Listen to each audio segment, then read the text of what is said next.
हम अपने कपड़ों की जो संस्कार रही है, अपने कपड़ों की जो परंपरा रही है, उससे बहुत दूर होके विदेशी परंपरा को, विदेशी वस्त्र आचरण को अपनाने लग गए हैं।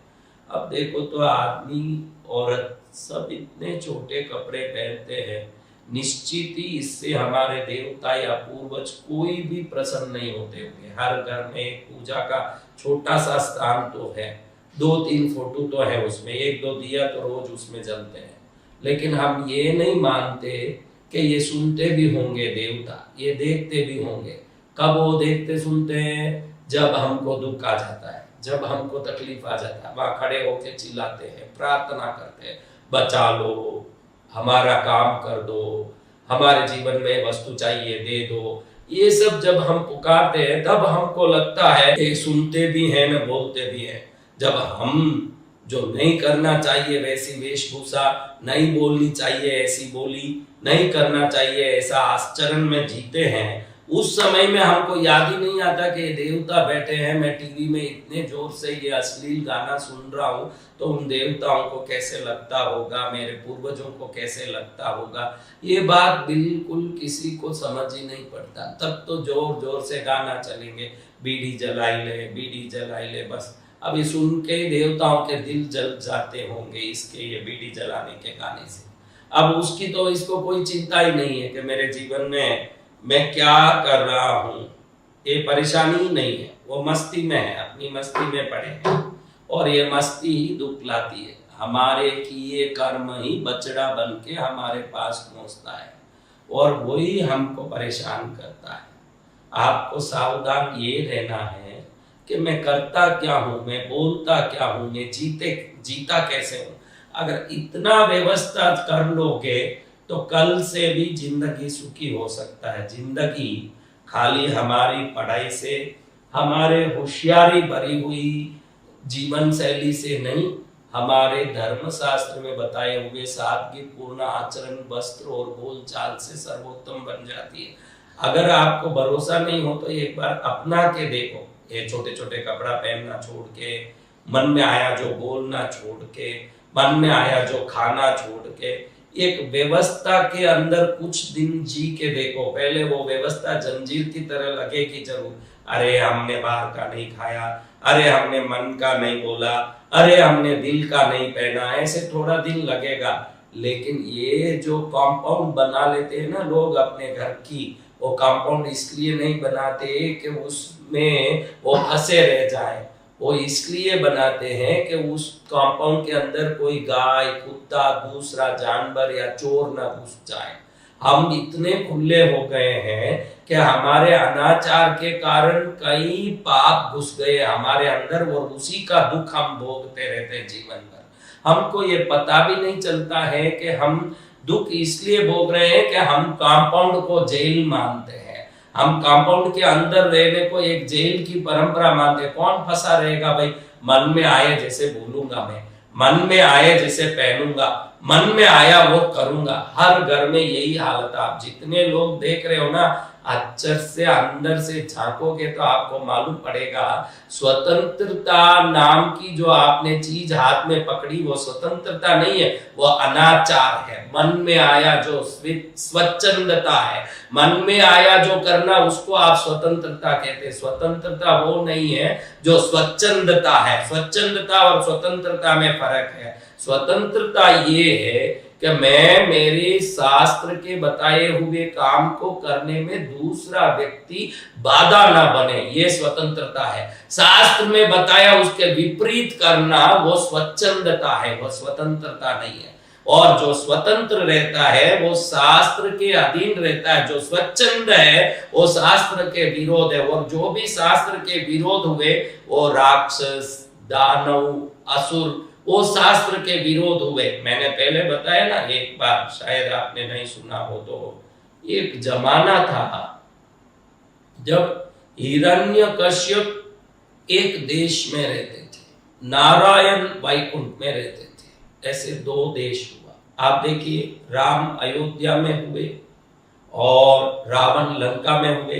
राक्षसों का अलग ही नगर था श्रीलंका, उधर पूरे राक्षस ही रहते थे, उधर कोई दूसरे नहीं। और अयोध्या में सज्जन लोग रहते थे और सज्जनों का वो क्षेत्र, पहले देश अलग अलग हुआ करता था। एक जमाना था जब देश अलग अलग हुआ करता था। बाद में देखिए कृष्ण और कंस एक ही स्थान पर हुए, यानी दो व्यक्ति अलग अलग हुए लेकिन स्थान एक ही रहा। फिर पहले स्थान भी अलग होता था, व्यक्ति के गुण अलग अलग स्थान के हिसाब से अलग अलग होते थे। फिर युग बदला, त्रेता युग से द्वापर आया, तो द्वापर में देखिए कृष्ण कहाँ है, वही कंस चाणूर इन सब का मर्दन वही करना पड़ा। वो वही, कंस भी वही ढूंढ रहा है कृष्ण को, कृष्ण भी वही ढूंढ रहे हैं कंस को, एक ही जगह पर राक्षस और देव।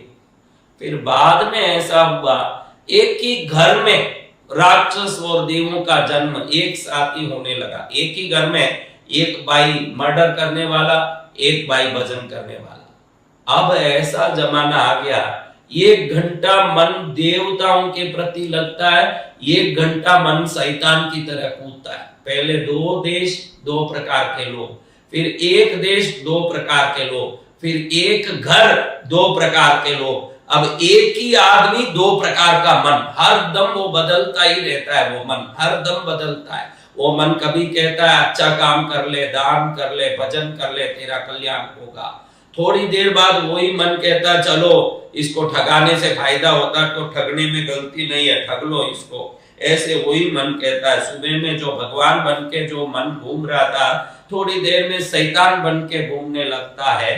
ये आज की दुनिया है। पहले देश अलग, वेश अलग, गुण अलग, फिर देश एक, गुण अलग, फिर घर एक, गुण अलग, अब शरीर एक, गुण अलग। एक ही आदमी में कब दया आएगा, कब क्रोध आएगा, कब उसमें रोना आएगा, कब उसमें विकार आएगा, कुछ नहीं कह सकते। एक ही आदमी में राक्षस, देव, मनुष्य सब मिश्रित है। तो इसमें से श्रेष्ठ को निकालना पड़ेगा, आपको श्रेष्ठ को निकालना पड़ेगा। आपके अंदर आज मिश्रित गुण नहीं हो ऐसा कोई व्यक्ति नहीं है। थोड़ी देर अच्छा लगता है कि दान करें, भक्ति करें, लेकिन 2 घंटा कथा में ज्यादा बैठ जाओ ना, तो आदमी बैठ के ऐसे ऐसे करने लगता है। उसके मन में एक माइंड वॉइस चल रहा है कि महाराज जी कब खत्म करे तो उठो। यही आदमी जब शुरू किए तब बहुत ही अच्छे से राधे कृष्ण कर रहा था, और थोड़ी देर समय बीतते ही वो उससे ऊब गया। अगर तेरी भक्ति निष्ठा पक्की होती तो फिर तो युग बीत जाए तो भी भक्ति से ऊबना नहीं चाहिए था।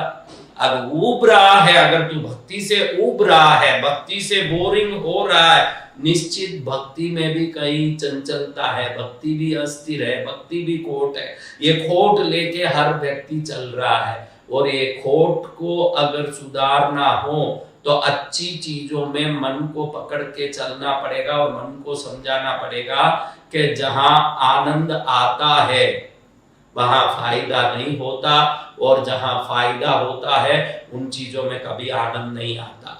जिस चीजों में हमारी इस जन्म की सफलता है वो कोई चीज कभी आनंद नहीं देगा। वो शुरुआत में आनंद जैसे लगेगा, लेकिन अंत में उससे हमको ऊबना पड़ेगा। लेकिन जो चीजें आनंद देती है उसमें कोई फायदा नहीं होगा। दारू पीने वाले को उसका आनंद, वेश्यावृत्ति वाले को उसका आनंद, और विभिन्न लोगों को जो गलती कर रहे हैं उनको उसका आनंद है, लेकिन उसमें फायदा क्या है बताइए?